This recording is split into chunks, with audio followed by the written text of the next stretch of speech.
Équipement de sécurité du bâtiment. Dispositif de propulsion manuelle. Qu'est-ce qui est accepté comme un dispositif de propulsion manuelle? Une paire de rames, une pagaie, tout dispositif qu'une personne peut utiliser manuellement ou avec les pieds pour propulser une embarcation, ce qui comprend le gouvernail sur un petit voilier non ponté ou une roue à aubes sur un pédalo. Ancre.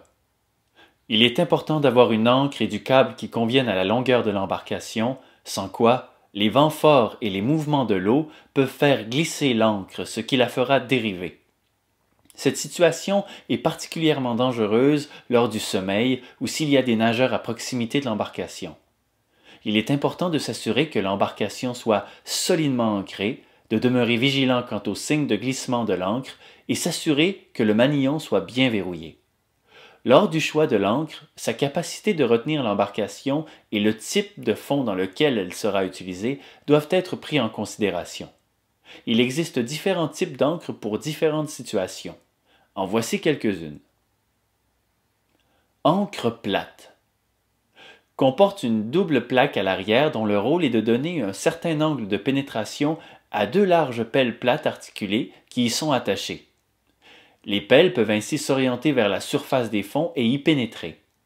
Elles présentent toutefois des difficultés pour pénétrer les fonds durs ou recouverts d'algues. Le grappin est simple à concevoir et à fabriquer. Son seul avantage est de se planter quelle que soit la position où il tombe dans les fonds. Dans le rocher ou le corail, il peut par contre se coincer rapidement et être difficile à relever. La charrue. Particulièrement populaire parmi les plaisanciers, puisqu'elle est assez polyvalente dans tous les fonds, mais pas exceptionnellement dans chacun d'entre eux. L'ancre champignon convient lorsque le fond de la mer se compose de vase ou de sable fin. Elle est formée comme un champignon inversé, la tête devant s'enterrer dans la vase. C'est le fameux récipient rempli de roches ou de ciment que beaucoup de pêcheurs utilisent pour s'ancrer. Une ancre plus grosse peut s'avérer utile lors de conditions météorologiques difficiles. Peu importe le type d'encre choisi, elle doit être munie d'un filin, d'un câble, d'un cordage ou d'une chaîne, ou une combinaison de ceux-ci, d'une longueur minimale de 15 mètres.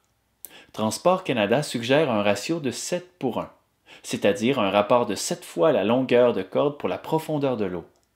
Ni le cordage, ni la chaîne ne sont fondamentalement supérieurs. Ils ont chacun leurs avantages et leurs inconvénients. Il est cependant préférable, sur les petits bateaux, d'insérer un élément élastique dans le cordage ou un amortisseur dans la ligne de mouillage pour absorber les coups. Les écopes, pompes à eau, manuelles et installations d'assèchement.